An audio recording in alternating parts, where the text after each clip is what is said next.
국민 라디오 지지하는 4가지 방법 아시나요? 다운로드하기, 별점 주기, 댓글 달기, 구독하기. 국민 라디오를 보다 많은 이들에게 전할 수 있는 가장 손쉬운 방법. 다운로드하기, 별점 주기, 댓글 달기, 구독하기. 잊지 마세요. 다운로드하기, 별점 주기, 댓글 달기, 구독하기.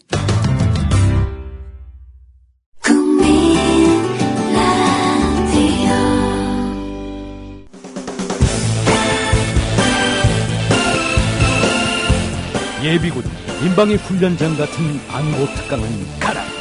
여기 진짜 안보 특강이 있다. 김종대, 정욱식의 진짜 안보. 네, 청취자 여러분들 안녕하십니까. 김종대, 정욱식의 진짜 안보 10월 8일 방송 힘차게 시작하겠습니다. 저는 진행을 맡고 있는 평화네트워크의 정욱식입니다.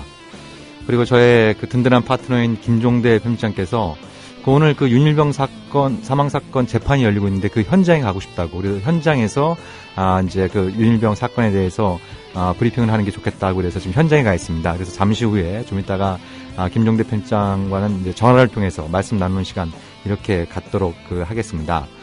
그 방송에 앞서서 몇 가지 좀 이제 그 공지 말씀을 좀 드리고 싶은데요. 지금 제 책상 위에 그 책이 한 권 놓여져 있습니다. 지금까지 진짜 안보가 이 방송으로 귀로만 들을 수 있는 그 얘기였는데 지난 1년간의 방송 중에 좀 알짜배기를 모아서 책으로 이렇게 펴냈습니다. 제목도 똑같습니다. 김종대, 정욱식의 진짜 안보 이런 제목으로 해서 오늘 책이 나왔는데요. 이 책의 또 인쇄 수입은 전액 또 평화네트워크의 운영비로 사용되고 있습니다. 그래서 여러분들이 또 많은 관심 가져주시면 좋을 것 같고요. 더불어서 그 지난주에 공지 말씀드린 것처럼 저희가 10월 21일 화요일 저녁부터 4주 동안 그 진짜 안보 공개 특강을 진행할 예정에 있습니다. 그래서 지금도 계속 수강생 신청을 받고 있으니까요. 또 이거에 대해서 또 여러분들 또 많이 또 신청해 주시고 또 많이 알려주시면 고맙겠습니다. 특히 10월 21일 첫 공개 방송 때는 지금 진짜 안보 책 그 저자 사인회도 겸할 계획을 갖고 있으니까요. 그 자리에 또 우리 반가운 조합원 여러분들, 또 청취자 여러분들 많이들 만나 뵀으면 좋겠습니다. 그래서 최근 그 남북 관계 관련해서 여러 가지 이제 좀 좋은 소식도 좀 들리고 반면에 좀 어지럽게 하는 소식도 들리고 또 5년 만에 북방 한계선 인근에서 남북한 해군 사이에 또 교전도 벌어지고 여러 가지 좀 어리둥절하게 하는 소식들이 많이 전해지고 있습니다. 그래서 이 문제에 관련해선 최고의 남북 관계 전문 기자라고 할 수 있는 연합뉴스의 장용 기자 전화로 연결해서 자세한 말씀 듣도록 하고요. 그리고 2부 순서에는 윤일병 사건 재판이 좀 어떻게 진행되고 있는지 현장에 전화 연결해서 김종대 편집장과 말씀 나누는 그런 시간 갖도록 하겠습니다. 그럼 진짜 한번 전하는 말씀 듣고 하이파이브 듣고 방송 계속 이어가겠습니다. 나이 들면서 몸에 좋다는 거 하나씩은 드시죠? 저는 새싹 땅콩차를 얼마 전부터 먹습니다. 바로 2가지 성분 때문인데요. 그건 바로 새싹 땅콩에 들어있는 다량의 레스베라트롤과 아스파라긴산입니다. 레스베라트롤은 심장질환 예방, 세포 노화 방지, 각종 암의 개시, 촉진, 진행, 전 단계를 차단하는 화학적 암 예방 효능이 있음이 세계의 석학에 의해 네이처지와 사이언스지에 게재됐죠. 그리고 아스파라긴산이 콩나물에 10배 가까이 들어있어 술자리 좋아하는 제겐 필수 보충 성분이기 때문입니다. 2가지 성분 때문일까요? 새싹 땅콩차를 마신 뒤부터 술 먹은 다음 날 숙취, 붓기가 훨씬 덜하고 불편했던 몸이 훨씬 편해졌습니다. 그리고 저만의 부작용인지 아침에 그게 우뚝 그리고 중요한 건 맛도 좋습니다. 속상한 일 많은 요즘 이런 때일수록 몸 생각하셔야죠. 술꾼에겐 필수, 속상한 당신의 몸엔 새싹 땅콩차. 구입문의 070-8635-1288 070-8635-1288 홈페이지는 한글전창걸.com으로 찾아오세요.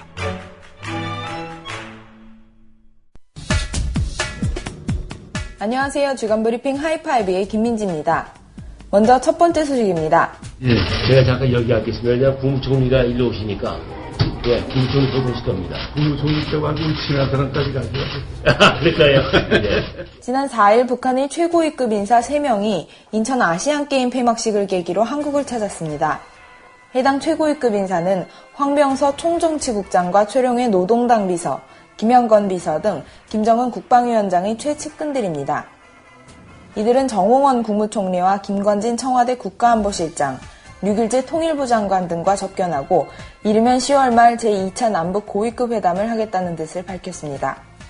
이에 우리 정부는 실무 논의 등 후속 대책 마련에 착수했습니다. 전문가들은 북한의 이 같은 파격 행보가 북한이 국제적 고립 탈피를 위해 대외 정책을 조정하는 중이라고 분석했습니다. 왕진성 중국 사회과학원 부연구원은 북한이 국제적 고립 탈피를 위해 그동안 유럽 등 해외 순방이나 유엔 총회 참석을 이어왔으며 이번 남한 방문 역시 그 같은 외교 공세의 일환이라고 말했습니다. 경고통신에도 불응하면 경고 사격을 하고 그 다음에 교전 단계가 되는 것입니다. 상호 교전이 있었다고 봐야 되겠습니다. 어제인 7일 오전 북한 경비정 한 척이 서해 북방 한계선을 침범하면서 남북한 함정이 기관포 사격을 주고받았습니다. 합참 관계자는 북한 경비정 한 척이 NLL을 침범했으며 우리 군은 경고방송과 함께 경고 사격을 가했다고 밝혔습니다. 이에 북한 함정도 퇴각하는 과정에서 우리 군을 향해 경고 사격을 한 것으로 전해졌습니다.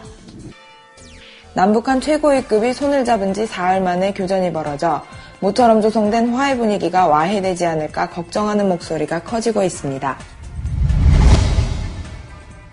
한미 공동의 맞춤형 억제 전략 이행 체제를 구체화하고 북한의 탄도 미사일 위협에 대한 동맹의 포괄적인 미사일 대응 작전 체제를 발전시키고 있으며 한국과 미국 군 당국이 새로운 작전 계획을 수립 중인 것으로 알려졌습니다. 이전 작전 계획에는 없었던 북한의 핵과 탄도미사일 위협에 대응하는 내용을 포함한다는 겁니다. 국방부 관계자는 7일 북한의 탄도미사일 위협에 대비해 한미가 포괄적인 미사일 공동 대응 작전을 수립해 작전 계획으로 발전시킬 것이라고 밝혔습니다. 다시 말해 미군의 미사일 방어 체계, 즉 MD 전력까지 동원해 북한이 미사일 위협을 억제한다는 겁니다. 따라서 정부가 그동안 부인해왔지만 결국 미국 MD에 편입되는 것 아니냐는 논란이 계속될 것으로 전망됩니다. 한편 새로운 작전 계획은 오는 23일 미국에서 열리는 안보협의회에서 공식화될 예정입니다. 마지막 소식입니다. 지난 2일 북한 서세평 유엔 제네바 대표부 대사는 로이터 통신과 인터뷰를 갖고 북한이 핵 문제 해결을 위한 육자회담을 할 준비가 돼 있다고 밝혔습니다. 이어 서 대사는 북한이 핵이나 미사일 발사 실험도 계획하고 있지 않다고 말했습니다. 그는 특히 핵과 미사일 실험 계획이 있는지 묻는 질문에 강하게 부인하며 그런 실험들은 미국과 한국의 핵을 동원한 군사훈련을 할 경우에 하는 것이라고 대답했습니다. 이 소식을 들은 미국은 북한 대사의 발언을 일축했습니다. 미 국무부 대변인실은 북한이 의미 있는 비핵화 조치를 취하고 도발을 자제해야 한다는 게 대화 재개의 선행 조건이라고 밝혔습니다. 이상 주간 브리핑 하이파이브의 김민지였습니다. 네, 진짜 안보 계속 이어가겠습니다. 지금 남북 관계, 북한의 그 최고 실세로 불리는 3인방이 다녀가면서 남북 관계에 지금 초미의 관심이 모아지고 있는데요. 이 문제에 관련해서 연합뉴스 장용훈 기자님을 모시고 자세한 말씀을 좀 들어볼까 합니다. 우리 장 기자님 좀 나와 계십니까? 예, 안녕하십니까? 예, 정말 바쁘시죠? 네, 그렇습니다. 예. 지난주에 국회에서 뵀을 때는 이 남북 관계 좋은 소식도 없고 그래서 참 지겹고 힘들다 이런 말씀하셨는데 불과 그 말씀 하시자마자 지금 굉장히 흥미로운 소식들이 많이 들리고 있어요. 예, 그렇습니다. 예. 먼저 지금 저한테도 많은 분들이 물어보시고 있는 게요. 예. 김정일 국방위원장한테 무슨 문제가 있는 거냐. 예. 와병설에서부터 쿠데타설까지 온갖 썰들이 계속 좀 난무하고 있는데요. 네. 지금 장 기자님께서 보시기에 김정은 위원장의 건강 상태, 그리고 여러 가지 좀 통치 상황, 이런 건 좀 어떻게 보고 계십니까? 예, 일단 건강에 다소간의 문제가 있는 것은 분명해 보입니다. 네. 그러니까 김정은 국방위원회 제1위원장이 북한의 기록 영화나 이런 속에서 나오는 걸 보면 지난 봄에는 오른쪽 다리를 절다가 그 다음에는 왼쪽 다리를 저는 모습을 보여줬습니다. 네. 그러니까 지금 그 나이로 봐서는 굳이 다리를 절어야 될 이유가 없는데 그럼에도 그렇죠. 불구하고 별다른 이유 없이 이렇게 다리를 저는 것으로 밀어보면 일단 건강 상태가 그리 썩 좋지는 않아 보인다라고 할 수 있을 것 같고요. 네. 근데 문제는 그러면 이렇게 아픈 것이 북한의 통치를 할 수 없을 정도로 아니면 통치력을 상실했을 정도의 정도로 아픈 것이냐라고 네. 했을 땐 그렇지는 않은 것으로 일단 판단이 되고 있습니다. 예. 일단 일각에서는 김정은 제1위원장이 통풍을 앓고 있는 것 아니냐라는 관측이 나오고 있는데요. 네. 김정은 제1위원장의 집안, 그러니까 김일성 주석에서 김정일 국방위원장 그리고 김정은 제1위원장까지 이 집안 기본적으로 이 통풍을 좀 앓고 있는 것으로 알려지고 있고, 네. 특히 이제 형이죠. 김정남 씨가 일본 기자하고 주고받은 이메일에서도 자기가 지금 통풍을 앓고 있다. 그렇군요. 비만하고 그리고 네. 술을 많이 마셔서 그런 것 같다라고 네. 이야기하고 있거든요. 그런 것으로 네. 밀어보면 통치력을 상실할 정도로 몸이 아픈 것은 아니다라고 봐야 될 것 같고요. 네. 특히나 김양건 비서가 6일째 통일부 장관에게 김정은 제1위원장이 건강하다라고 이야기한 것도 물론 이렇게 일부 좀 질환이 있어서 통증이 있어서 어려움을 겪고는 있지만 전반적으로 통치하는 데는 전혀 무리가 없다라고 하는 것을 전달한 것으로 봐야 될 것 같습니다. 네. 그리고 흥미로운 부분은 얼마 전에 조선중앙통신에서 김정은 위원장의 건강 상태가 좋지 않다는 내용을 공개까지 하지 않았습니까? 네, 그렇습니다. 그러니까는 기록 영화를 방송을 하면서 네. 그 방송에서 김정은 제1위원장이 다리를 절면서 움직이는 모습이 나오는 대목이 있었는데요. 네. 거기에서 아나운서가 이제 더빙을 했는데 더빙한 이야기를 하면서 불편하신 몸을 이끌고라고 네. 이야기를 하고 있습니다. 그러니까 네. 다리를 절면서 굉장히 불편함에도 불구하고 현지 지도를 하는 등 나라를 위해서 계속 일을 하고 있다라는 것들을 부각해서 이야기하기 위해서 이러한 언급을 한 것으로 봐야 될 것 같습니다. 네, 그러면 이제 좀 본론으로 좀 넘어가서요. 네. 인천 아시안게임 폐막식 때, 네. 황병서 총정치국장, 그 다음에 최룡해, 김양건, 이 노동당 비서가, 폐막식에 참여했고, 또 남측의 또 고위 관료들을 두루 접촉하지 않았습니까? 네. 그러면 이 실세 3인방해로 일컬어지는 이분들의 방남도 김정은 위원장의 건강 상태에 문제가 없으니, 괜히 딴 생각하지 말고 남북관계 개선에 힘쓰자. 뭐 이런 메시지가 담겨있다고 해석할 수 있는 건가요?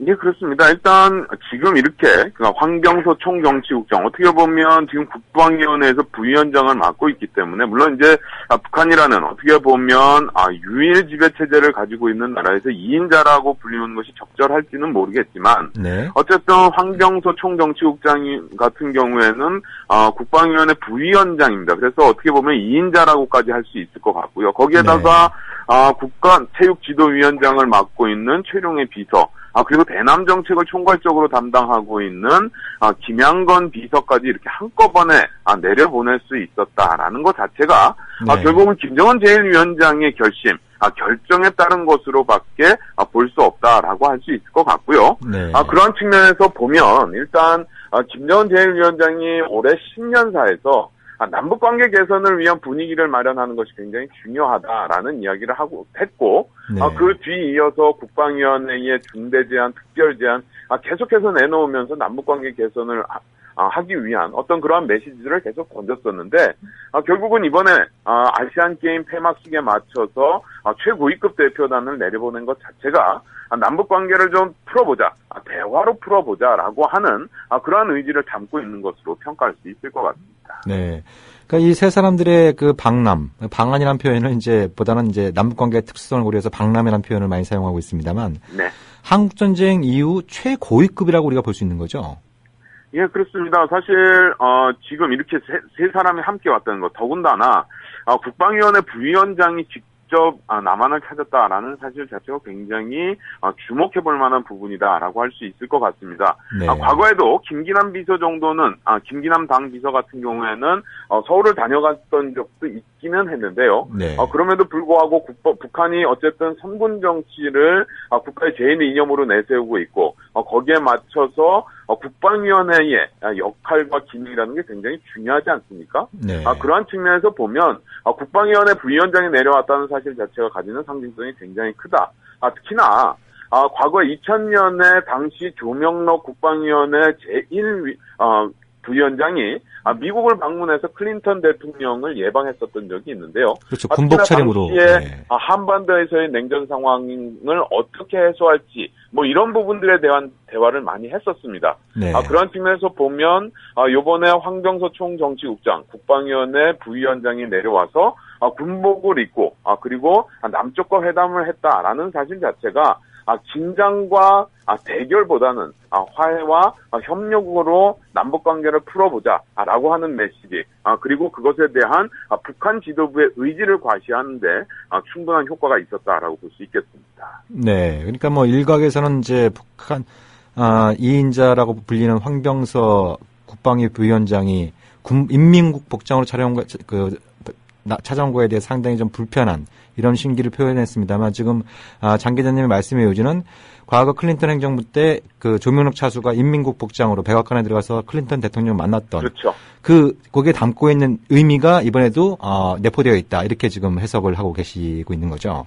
그렇죠. 그리고 특히나 과거에 우리가 그런 것이 있었거든요. 그러니까는 김정일 국방위원장과의 정상회담, 그러니까 김대중 대통령이 평양을 갔을 때, 노무현 대통령이 평양을 갔을 때, 당시 북한군 의장대의 사열을 받았었거든요. 그렇죠. 그때 북한군이 나서서 남쪽을 향해서 예를 갖추는 모습을 보였다라는 사실 자체 때문에 그것이 가져다주는 어쨌든 화해의 메시지가 굉장히 크다라고 평가를 했던 것과 마찬가지로 네. 황병서 총정치국장이 군복을 입고 군 정복을 입고 내려와서 남쪽 사람들과 대저해서 대화했다라고 하는 사실 자체가 가지는 정치적 상징성이 굉장히 크다.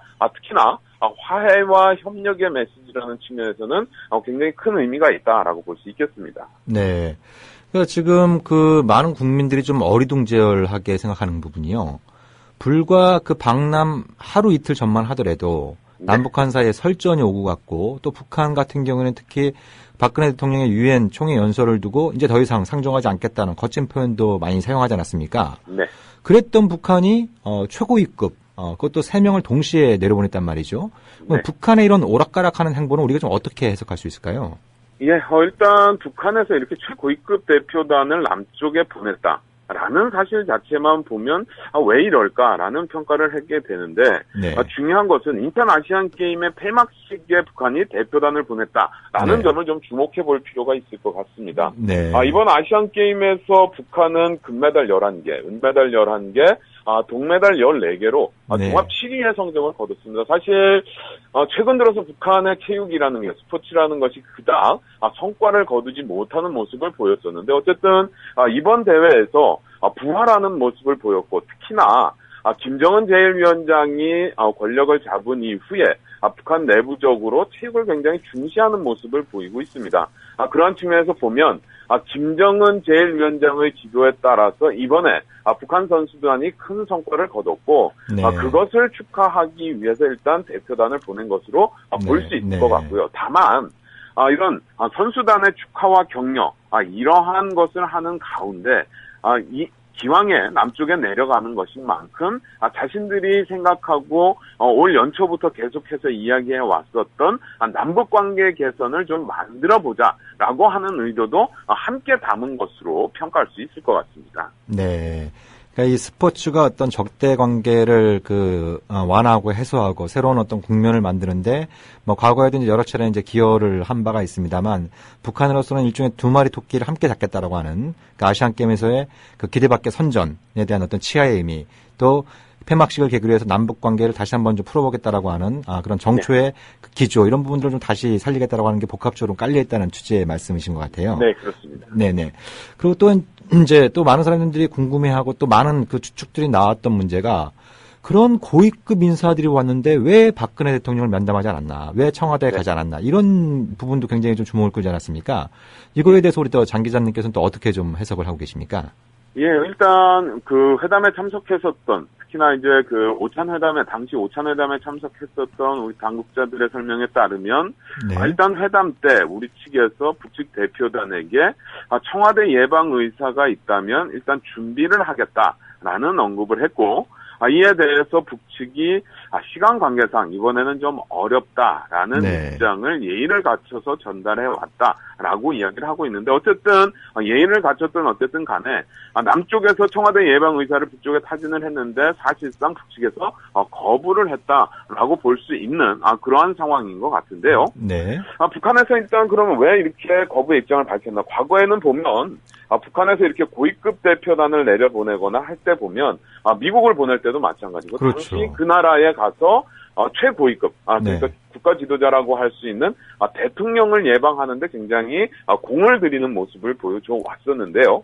김대중 대통령 서거 당시에 북쪽에서 김기남 당 비서가 김양건 비서 등과 함께 조위 대표단을 꾸려서 남쪽을 내려왔었는데 당시에 북한은 체류 일정을 하루 연장하면서까지 네. 이명박 대통령을 예방한 적이 있었습니다. 그랬었죠. 그만큼 대통령에 대한 예방 그리고 최고 지도자를 만나서 그 사람의 의지를 듣는 것에 대해서 굉장히 중시하는 북한이 이번에는 일단 북한이 거부 입장을 밝혔다라는 것은 박근혜 대통령을 예방해봐야 사실 얻을 수 있는 것이 더 없다라고 네. 판단했을 가능성이 굉장히 크지 않나라고 볼 수 있을 것 같은데요. 네. 이미 박근혜 대통령이 유엔 총회 연설을 통해서 북한에 대해서 비핵화를 이야기하고 인권 문제를 이야기해 놓은 상황이었기 때문에 네. 굳이 만나봐야 크게 실익을 거두기 어려울 것이다라는 판단을 하지 않았겠는가. 그러니까 과거에도 김기남 당 비서가 이명박 대통령을 예방을 하기는 했었지만 당시 이명박 대통령이 북한 대표단을 만나서 비핵화를 촉구하면서 네. 비핵 개방 3천 원칙만 계속 설명하는데 면담 시간의 대부분을 할애를 했고 그렇기 때문에 결국은 빈손으로 귀국할 수밖에 없는 상황이었습니다. 그랬었죠. 그런 측면에서 보면 이번에도 만나봐야 크게 실익을 거둘 것이 없다. 그렇다라고 한다면 이미 오찬 회담을 통해서 고위급 접촉에 대해서 일정에 어느 정도 원칙적으로 합의를 해놓은 것이 있으니까 굳이 만남을 이어갈 필요는 없다라고 판단했을 가능성이 네. 크지 않나라고 볼 수 있을 것 같습니다. 네, 괜히 욕심을 냈다가 좀 긁어부스럼 만들 수도 있는 그런 상황을 좀 피하고자 했던 것 같고요. 그리고 또 이제 북한 대표단의 발언 중에 이 황병서 총정치국장이 이제 오솔길을 냈으니 이제 대통령 큰 길을 열자는 취지의 얘기를 하지 않습니까? 네. 오솔길은 뭐고 네. 대통령은 뭔지 이 둘 사이 어떤 이 남북한 사이가 남북 관계 또 한반도 문제를 바라보는 어떤 시각 차이나 의지의 차이 이런 것들이 좀 담겨 있는 것 같은데요. 우리 장 기자님께서 분석하시기에는 이 두 가지의 차이가 어떤 것이 좀 있다고 보십니까? 예. 일단 황병서 총정치국장이 우리 총리를 만나서 한 이야기, 특히나 황병서 총정치국장이 긴급히 A4 용지에 담긴 메모를 어디론가부터 전달을 받고 이 이야기를 했습니다. 네. 오솔길을 열었으니 대통령으로 만들어 나가자라는 이야기를 했는데요. 결국 평양으로부터 뭔가 메시지가 온 것 아닌가라고 네. 볼 수 있는 그런 상황이라고 할 수 있을 것 같고 네. 일단 오솔길은 이번에 온 북한의 고위급 대표단, 최고위급 대표단 3명이 도착한 사실 자체 네. 이것을 의미하는 것으로 봐야 될 것 같습니다. 네. 남북관계가 꽉 막혀있던 상황에서 인천 아시안게임 폐막식 참석이라는 이유로 북한의 최고위급 대표단이 와서 일단 남북관계에 실마리를 열었다, 실마리를 매듭을 풀었다라는 네. 부분에서 일단 오솔길로 표현한 것 같고요. 일단 대통로라고 하는 것은 남북관계를 좀 살려보자. 그것을 통해서 뭔가 지금과는 다른 남북관계를 만들어보자라고 하는 의지를 담고 있는 것으로 봐야 될 것 같은데 네. 그 속에는 여러 가지가 다 담겨 있다고 봐야 될 것 같습니다. 네. 그동안 북한의 국방위원회가 지속적으로 제기하고 제안해 왔었던 남북 간의 군사적 신뢰 구축과 관련된 문제들 그리고 지금 오이사 조치라든가 금강산 관광을 막아놓고 있음으로써 이루어지지 못하고 있는 중단된 남북 협력 사업의 재개 이런 것들을 모두 포괄함으로써 조금은 앞으로는 크게 남북한이 쉽게 오갈 수 있고 그리고 신뢰를 쌓아 나갈 수 있는 토대를 만들고 그리고 그러한 길들을 만들어 나가자라고 하는 의미를 담은 것으로 평가할 수 있겠습니다. 네. 그리고 말이죠. 이제 북한 대표단의 방남 사우루죠. 예. 사우루의 연평도 인근에서 또 남북한 해군 사이에 교전이 있지 않았습니까? 네. 그러니까 이걸 보고 또 사람들이 많이 좀 의아해한단 말이죠. 네. 최고위급 접촉이 있었는지 불과 사흘 만에, 네. 그것도 5년 만에 남북한 해군 사이에 교전이 있는 것, 도대체 이게 북한이 의도적인 건지, 만약 의도적이라고 한다면 북한의 이게 일종의 화전 양면 정술로 나오는 건지, 뭐 이런 어떤 다양한 또 이제 이 억측들을 불러일으키고 있는데요. 이거에 대해서 우리 장 기자님께서 굉장히 좀 많이 관심을 갖고 지켜보셨을 텐데 좀 어떻게 지금 바라보고 계십니까?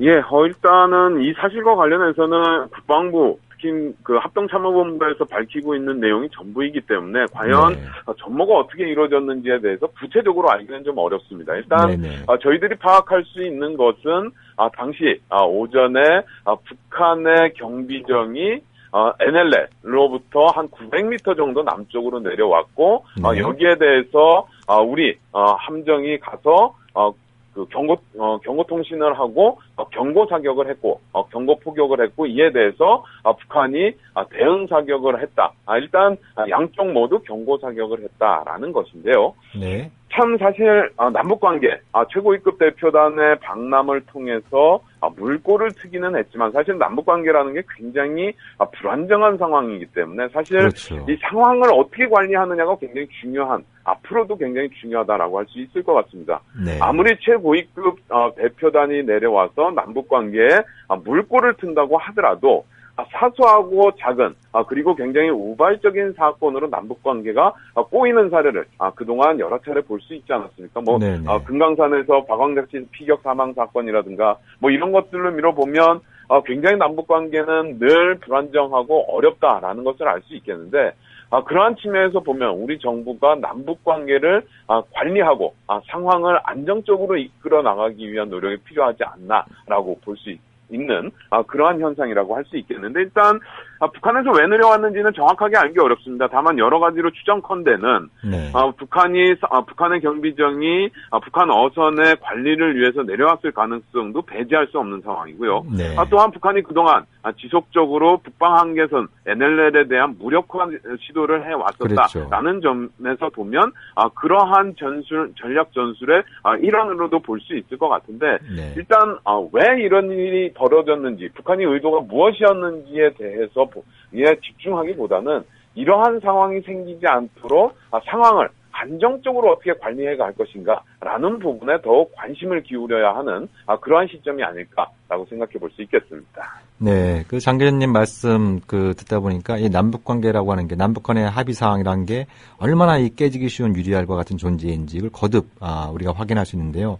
이럴 때일수록 이게 섬세하면서도 참 대담하게 남북 관계를 풀 수 있는 이런 지혜가 어느 때보다 많이 필요한 것 같습니다. 장 기자님, 정말 바쁜 시간을 보내고 계실 텐데 이렇게 인터뷰에 흔쾌히 응해주셔서 감사드립니다. 네. 고맙습니다. 네. 네, 연합뉴스의 장용훈 기자님 모시고 지금 최근 북한의 대표단의 방남 그리고 또 며칠 전에 있었던 서해에서의 교전 사태 이런 부분들을 중심으로 해서 최근 남북 관계의 흐름을 짚어봤습니다. 어떻게 보면 이 남북 관계, 이 한반도 문제라고 하는 게 제대로 단 한 번도 평화에게 기회를 줘본 적이 없는 것 같아요. 예, 그러다 보니까 자꾸 안보라고 하는 게 상대방을 불안하게 만들고, 상대방보다 강해져야 되고, 이런 어떤 강박관념을 갖고 계속 지난 수십 년 동안 살아왔는데, 과연 그 결과 우리가 안전해지고 있는지, 우리 안보가 튼튼해지고 있는지, 우리가 평화를 만들고 있는지, 이런 어떤 근본적인 의문을 다시 한번 갖게 되는 그런 시간인 것 같습니다. 사도 요한님께서, 오늘 김종대님 안 나오시나요? 이렇게 이제 질문을 올려주셨는데요. 예, 2부 순서 때 지금 현장, 그러니까 윤일병 사망사건 재판장에 지금 가 계신데, 5시부터 전화 연결로 이렇게 김종대 편집장님과 말씀 나누는 시간 그렇게 갖도록 하겠습니다. 최근 남북 관계 그리고 한반도 문제 관련해서도 몇 가지 좀 이제 추가적으로 정리할 내용들이 좀 있는 것 같습니다. 먼저 남북 관계, 지금 박근혜 정부의 대북 정책 관련해서 초미의 관심을 모으고 있는 것이 오이사 조치. 그러니까 오이사 조치는 2010년 3월 26일 날 발생했던 천안함 침몰 사건 이후에 그때 국방부가 주도한 합동조사단에서 이 북한의 소행으로 결론 지으면서 내린 대북 제재 조치인데요. 이 제재 조치 때문에 남북 간의 교류 협력, 경제 협력 이게 지금 꽉 막혀 있는 그런 상황에 있습니다. 4년 넘게 이렇게 시간이 지나고 있는데 이러다 보니까 남북 관계도 엉망이 되고 또 북한에 투자했던 남북 경협 해왔던 여러 회사들의 어떤 피해도 눈덩이처럼 커지고 있고, 그리고 최근 중소기업들의 어떤 상황들이 갈수록 어려워지고 있는데 이 탈출구도 좀 봉쇄되어 있는 이런 상황에서 오이사 조치 해제에 대한 목소리가 계속 높아지고 있습니다. 이거에 대해서 여전히 정부는 그 천안함 침몰에 대해서 북한의 그 사과가 어떠한 형태로든 있어야 된다, 이런 입장을 견지하고 있는 것 같은데요. 이것 관련해서 최근 그 새누리당 그리고 보수 언론 일각에서조차 오이사 조치는 사실상 무력화되고 있고 이제는 그 실효가 없기 때문에 해제해야 된다라는 그 목소리가 좀 나오고 있는 이런 부분들을 좀 우리가 주목해야 될 것 같습니다. 그리고 또 하나 그 관심을 끌고 있는 부분이 금강산 관광 재개 그 문제인데요. 예. 금강산 관광 사업이 1998년 11월 달에 시작이 됐다가 2008년 7월 달에 고 박광석 씨의 피격 사건이 이제 발생하면서 이것이 지금 관광이 중단된 지 6년이 훌쩍 지나고 있는 그런 그 상황에 있는데요. 이것과 관련해서 지금 정부의 입장이 어제 그 나온 부분이 있습니다. 그러니까 이 관광대금, 금강산 관광대금이 북한의 핵무기 개발로 전용되고 있다라고 하는 그런 우려가 해소되어야 관광 재개를 할 수 있다라고 하는 그런 취지의 입장을 내놓고 있는데요. 이 부분이 그 이전에 그 박근혜 정부가 취해왔던 입장과 별반 차이가 없는 이런 어떤 상황이고, 다만 좀 하나의 어떤 그 뉘앙스의 차이가 있다고 한다면 현금이 아니라 현물로 이제 좀 북한의 관광 대가를 지불하는 이런 방식도 내부적으로 검토하고 있다라는 이제 그 뉴스도 나오고 있는 상황입니다. 그 청취자 여러분들께서는 좀 어떻게 생각하시는지 모르겠어요. 이제 그 금강산에 가면서 그 대가를 현금이 아니라 돈이 아니라 현물, 뭐 비료나 쌀이나 뭐 이런 어떤 북한이 필요로 하는 그런 물품을 제공하고 간다라고 하는 것이 이게 상식적으로 좀 이해할 수 있는 일인지, 뭐 물론 남북 관계의 특수성이라는 게 존재합니다만 이건 정상적인 어떤 상거래하고도 맞지 않고, 그리고 북한이 이걸 또 받을 가능성도 굉장히 좀 낮은 이런 어떤 상태에서 자꾸 어떤 좀 그 전공법을 선택하기보다는 자꾸 이런저런 어떤 좀 우회하려고 하는 이런 경향들이 보이고 있는데, 이것이 이런 어떤 입장에서 과연 남북 관계를 풀 수 있을지 좀 여러 가지로 걱정되는 그런 그 상황에 있습니다. 특히 금강산 관광 관련해서 몇 가지 좀 우리가 주목해야 될 게 있는데요. 어제 통일부가 국회에 보고한 자료에 따르면 관광 사업이 진행되었던 11년 동안 북한에게 지불된 관광 그 대금이 총 약 우리 돈으로 한 5천억 원 정도 된다고 합니다. 근데 관광이 중단된 이후 6년 동안 남한의 기업들, 그다음에 고성을 비롯한 현지 주민들이 입고 있는 피해 규모는 1조 3천억 원 안팎에 달한다고 하는데요. 이걸 기간 대비 남측이 입고 있는 그 손실의 규모를 보면 북한의 4배에 달하고 있는 이런 어떤 상황이 되는 셈인데요. 이건 마치 이제 그 때린 주먹이 더 아픈 이런 어떤 그 좀 이제 상황이 되고 있는 것 같습니다. 그래서 그리고 또한 그 이제 정부는 이 북한의 관광대금을 현금으로 지불할 경우에 이것이 핵무기를 비롯한 대량 살상 무기 개발로 전용될 수 있다라는 그런 우려를 갖고 있는데요. 이것과 관련해서 8월 말에 미국에서 대북 제재를 주도하고 있는 재무부의 고위 관료가 그런 얘기를 했습니다. 금강산 관광 재개 여부는 유엔 안보리의 대북 제재와 관계없다. 이것은 한국 정부가 알아서 판단해야 될 일이다. 이렇게 얘기를 하고 있거든요. 그리고 유엔 안보리의 대북 제재에서는 정상적인 상거래까지 금지하고 있지 않습니다. 정상적인 무역거래까지요.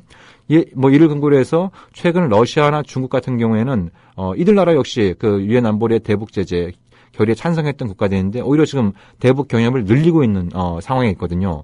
일본조차도 독자적으로 가한 대북 제재는 유엔 안보리와 무관하기 때문에 일본 납치자 문제 해결 그 진척에 따라서 대북 제재를 좀 해제하고 있는 그런 그 상황에 있습니다. 이런 점들을 종합해 본다면 대북 제재에 있어서 한국 정부가 그 어떤 나라의 정부보다 좀 강경한 입장을 고수하고 있다는 것을 우리가 거듭 확인할 수 있지 않을까, 뭐 그런 그 생각이 드는데요. 저는 뭐 이제 아까 그 인천 아시안 게임 뭐 이 부분이 이제 우리 선수들 또 북한 선수들의 이제 선전으로 여러 가지 이제 그 긍정적인 의미들, 성과들이 있었습니다만 종합적으로 본다면 이 인천 아시안 게임은 여러 가지 측면에서 큰 실패, 흥행 참패를 겪었다고 해도 과언이 아닐 텐데요. 가령 예를 들면은 이 대회를 처음 유치할 때 당시 인천시장이었던 안상수 씨 같은 경우에는 경제 효과가 20조 원에 달한다라고 호언장담을 한 적이 있었습니다. 그렇지만 지금 이 대회를 치르는데 2조 5천억 원 정도가 들어갔고 그 가운데 2조 원이 넘는 것이 고스란히 빚으로 떠안게 되었다는 그런 소식이 좀 들려오고 있습니다. 그러니까 뭐 아시안 게임이 대박이 아니라 이제 이 빚잔치로 끝나고 마는 이런 어떤 상황이었고 사정이 그렇게 돌아가다 보니까 북한 응원단이 왔다면 이런 어떤 이제 탄식어른 목소리도 곳곳에서 들리고 있습니다. 근데 우리가 이제 3년 4개월 후면은 또 하나의 아주 이제 세계적인 규모의 이제 스포츠 행사를 치르게 되지 않습니까? 바로 평창 동계 올림픽인데요. 저는 인천의 실패를 이 평창 올림픽은 좀 반면 교사로 삼아야 된다.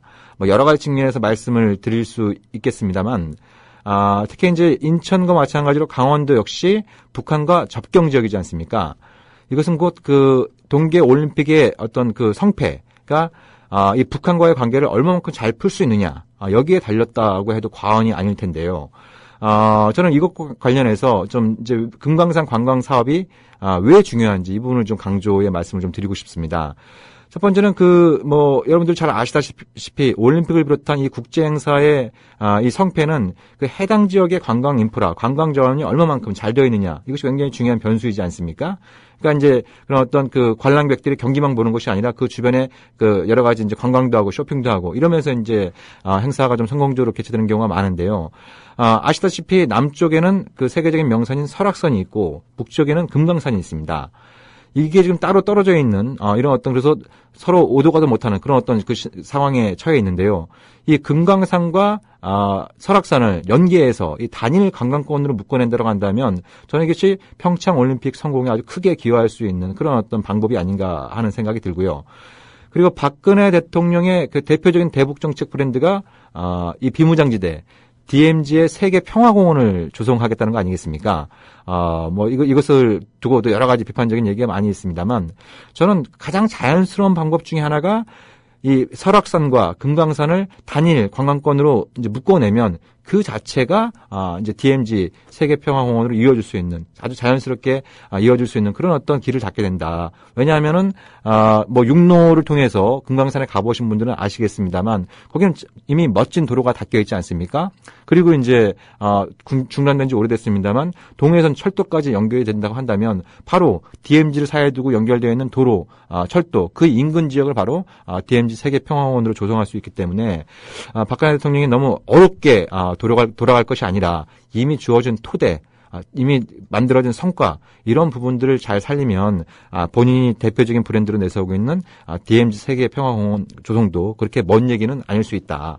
그래서 이 평창 올림픽의 성공적인 개최, 그리고 박근혜 대통령이 얘기하고 있는 DMZ 세계평화공원 조성, 이걸 위해서라도 금강산 관광사업이 조속히 재개되는 것이 필요하지 않나, 그런 생각을 좀 갖게 됩니다. 그리고 또 제가 나오기 전에 보니까 몇 가지 좀 이제 이 군사 문제 관련해서도 주목할 뉴스들이 있는 것 같아요. 예. 북한 남침 시 미국이 핵무기로 보복하기로 했다. 이런 그 소식도 좀 들리는 상황이고, 10월 하순에 열리는 한미 연례 안보 협의회 SCM 회의에서 맞춤형 억제를 작전 기획화하는 것을 합의할 것이다. 그리고 우리 방송에도 여러 차례 다룬 사드 배치가 결정될 것이다. 이런 얘기들이 계속 좀 들리고 있어요. 그래서 어떻게 보면은 그 대화 따로, 군사 따로, 이런 어떤 좀 엇박자가 계속 좀 나는 이런 어떤 상황이 있는데요. 이것도 좀 하나하나씩 좀 짚어볼 필요가 있을 것 같습니다. 먼저 북한이 남침할 경우에 미국이 핵무기로 보복할 수 있다라는 얘기는 그 리언 파네타 전 CIA 국장을 지냈고, 그리고 2011년까지 미국 국방부 장관을 지냈던 그 인물이 최근에 써낸 회고록을 통해서 밝힌 내용인데요. 사실 이 내용은 새로운 건 아닙니다. 그러니까 미국이 한국전쟁 직후에 이른바 대량 보복 전략을 채택을 해서 북한이 또다시 남침할 경우엔 핵무기로 보복할 수 있다라는 그런 어떤 전략을 채택했고, 그런 어떤 전략의 일환으로 한때 남한 내에는 1000개 가까운 미국의 핵무기가 배치된 적도 있었습니다. 그렇지만 이 지금 상황에서 이 북한 핵 문제 해결의 모멘텀을 만드는 게 대단히 그 중요한 상황에서 전직 고위 관료가 이런 내용들을 밝혔다고 하는 것이 북한에게 또 핵무장의 어떤 그 빌미, 핵무장을 좀 정당화하고자 하는 구실을 제공하지 않을까 하는 그런 어떤 걱정이 좀 들고요. 그래서 앞으로 한반도 핵 문제, 보통 우리가 북핵 문제라고 습관적으로 표현을 하고 있습니다만 북한의 핵 문제도 있습니다만 여기에는 미국의 핵 문제도 같이 존재하고 있고 그리고 남한의 핵 문제도 그만큼 심각하지 않습니다만 만만치 않게 존재한다고 말씀을 드릴 수 있습니다. 그래서 이 한반도에서 핵 문제를 푸는 데 있어서 가장 기본적인 두 축이라고 할 수 있는 부분은 북한의 핵 포기와 함께 미국이 실질적으로 북한에 가해온 핵 위협을 어떻게 해소할 것이냐. 보다 구체적으로 말씀드린다고 한다면 해구산 문제를 어떻게 할 것이냐 이런 부분들도 우리가 한번 좀 심도 있게 좀 따져봐야 되는 그런 문제가 아닌가라는 생각을 좀 갖게 되고요. 그리고 이제 SCM 얘기 또 좀 짚어볼 게 있습니다. 그 맞춤형 억제를 작전 기획하기로 했다 이런 그 보도가 나오고 있는데요. 먼저 맞춤형 억제는 작년 SCM 회의에서 한미 간에 합의한 그런 어떤 그 개념인데요. 이 맞춤형 억제는 미국의 확장 억제, 그러니까 여기에는 해구산, 그 다음에 미사일 방어체제, 즉 MD, 그리고 재래식 군사력 이 세 가지로 이루어진 이제 그 억제 전략을 의미하는 것이죠. 그래서 한반도 유사시 이런 어떤 세 가지 억제 전력을 총동원해서 북한의 남침을 억제하고 억제가 실패할 경우에 북한을 격퇴한다라는 이제 그런 어떤 개념이 포함되어 있고요. 그리고 한국은 이른바 킬체인 이제 북한의 핵미사일 발사 징후 시 선제 타격을 위해서 구비한다라고 하는 킬체인 그리고 한국형 미사일 방어체제 KAMD로 구성되어 있습니다. 미국의 이런 그러나 이제 이런 미국의 확장 억제 전력과 한국의 독자적인 전력이 서로 따라도는 것이 아니라 이것을 이른바 상호 운용성을 통해서 강화하겠다라고 하는 것이 맞춤형 억제의 아주 중요한 내용이다라고 말씀을 드릴 수 있고요. 그리고 이걸 작전 계획화한다. 그럼 이걸 뭘 의미하느냐? 작전 계획이 된다라고 하는 것은 관련된 부대를 편성을 하고 그리고 훈련도 실시한다는 그런 의미를 담고 있습니다. 그러니까 이것을 작전 계획화하게 되면 앞으로 한미합동 군사훈련이 실시가 되면 미국의 MD 무기 그리고 B-52나 B-2 또 핵잠수함 이런 어떤 핵투발 수단들이 수시로 한반도에 들락날락 거릴 수 있다는 것을 그 의미를 하고 만약에 그렇게 될 경우에는 또다시 그 한미 군사훈련이 실시될 때마다 한반도는 커다란 홍역을 치러야 되는 그런 어떤 악순환이 반복될 수 있다라는 그런 어떤 우려도 갖게 되는 그런 측면이 있는 것 같습니다. 그래서 이제 더 이제 보다 그 본질적인 문제는 이렇게 한쪽에서 북한은 핵 억제를 주장하고 있고 한미동맹은 맞춤형 억제로 맞서겠다라고 하고 있고 이런 억제와 억제가 악순환을 그리게 되면 이 한반도에서의 어떤 군비 경쟁 그리고 군사적 긴장 고조 이런 부분들을 피하기가 대단히 어려워진다 이런 어떤 측면들이 있는 것 같습니다. 그런 맥락에서 볼 때 이제 박근혜 정부는 작은 거부터 문제를 풀겠다. 작은 것부터 남북관계 문제를 풀어서 작은 길을 열겠다 이런 그 얘기를 많이 하고 있습니다만 물론 작은 것도 중요한 이런 측면들이 있습니다만 그런 작은 것들을 잘 풀기 위해서라도 이런 군사안보 문제 이 큰 이슈 이 근본 문제를 풀려고 하는 그런 어떤 노력도 같이 병행돼야 되는 그런 어떤 상황에 있다라고 말씀드릴 수 있을 것 같습니다. 그리고 그 우리 방송에도 이제 여러 차례 다른 이제 사드 문제에 관련해서도 좀 업데이트를 좀 해드리겠습니다. 어제 한민구 국방장관이 국회에 나가서 사드가 배치되면 그건 주한미군뿐만 아니라 방어 범위가 넓기 때문에 한국의 우리의 안보에도 도움이 된다 이런 취지의 발언을 또 했습니다. 예, 이거 굉장히 좀 걱정되는 그런 그 상황에 있는데요. 그러니까 정부의 얘기를 보면은 미국으로부터 요청받은 바도 없고 협의한 바도 없는데 사드 배치가 좋다. 그걸 환영한다. 이런 입장을 지금 얘기하고 있는 그런 그 상황에 있는데요. 사드가 정확히 요격 이제 이 지역이 어느 정도까지 넓은지는 구체적인 자료가 나와 있는 것은 없는 것으로 지금 알려지고 있는데요. 아무튼 뭐 이것이 요격 고도가 40km에서 150km 사이에 있는 그런 사이에서 요격을 시도하는 그런 무기 체계인데 북한 같은 경우에는 이거보다 훨씬 더 낮은 고도에서 발사할 수 있는 다양한 로켓체를 갖고 있거든요. 뭐 스커드 미사일이라든지 최근 여러 차례 시험하고 있는 신형 지대지 미사일이라든지 아니면 뭐 신형 방사포라든지. 그러니까 사드 요격 고도보다 훨씬 더 낮은 고도로 비행할 수 있는 그런 로켓 수단들을 다양하게 갖고 있기 때문에 사드가 북한의 미사일을 잡을 수 있는 효과적인 무기 체계인가 여기에 대해서 우리가 근본적으로 한번 더 따져봐야 되는 그런 측면이 있는 것 같고요. 그리고 사드 배치와 관련해서 또 한 가지 주목할 만한 거는 최근 미국에서 신중론이 제기되는 이런 어떤 또 징후들도 포착되는 것 같아요. 그러니까 로버트 워크, 국방부 부장관이 얼마 전에 그런 얘기를 했습니다.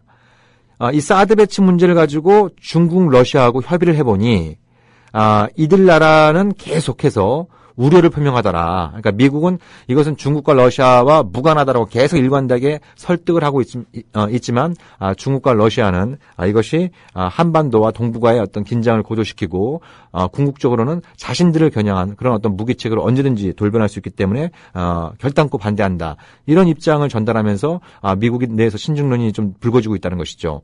특히 로버트 워크는 이 사드 배치는 펜타곤 수준이 아니라 미국 대통령 차원의 결단을 요하는 그런 어떤 전략적인 문제다라는 그런 표현까지 사용을 하고 있는데요. 그만큼 미국이 이 사드 배치와 관련해서 중국 및 러시아와의 협의 상황이 좀 여의치 않다라는 것을 보여주고 있습니다. 근데 여기서 이제 우리가 좀 주목해야 될 것은 지금 한국 국방부의 입장에 따르면 미국으로부터 사드 배치와 관련해서 어떠한 협의도 한 바가 없다고 얘기를 하고 있는데요. 만약 그것이 사실이라고 한다면 지금 미국은 이 문제를 놓고 한국의 사드를 배치하는 문제를 놓고 중국하고 러시아와 협의를 하고 있는 그런 어떤 상황이다라고 말씀을 드릴 수 있는 것이죠. 그럼 굉장히 그 중대한 문제를 갖고 있는 것이 한국이 배제된 상태에서 강대국들 사이에서 논의가 되고 있는 것은 아닌가. 국방부의 설명이 맞다면요. 그런 어떤 우려도 갖게 되는데요. 이 문제는 우리가 앞으로도 계속 좀 예의주시하면서 계속 관련된 내용을 여러분들께 좀 전달을 해드릴까 합니다. 예, 한 20분 가까이 저 혼자 또 열심히 떠들게 됐는데요. 우리 김종대 편집장께서 워낙 또 현장을 중시하는 또 그런 안보 전문가이기 때문에 잠시 쉬었다가 지금 윤일병 재판, 사건 재판이 어떻게 진행되고 있는지 현장을 연결해서 말씀 듣는 그런 시간 갖도록 하겠습니다. 그럼 진짜 안보 잠시 쉬었다가 다시 돌아오도록 하겠습니다. 함께 만드는 언론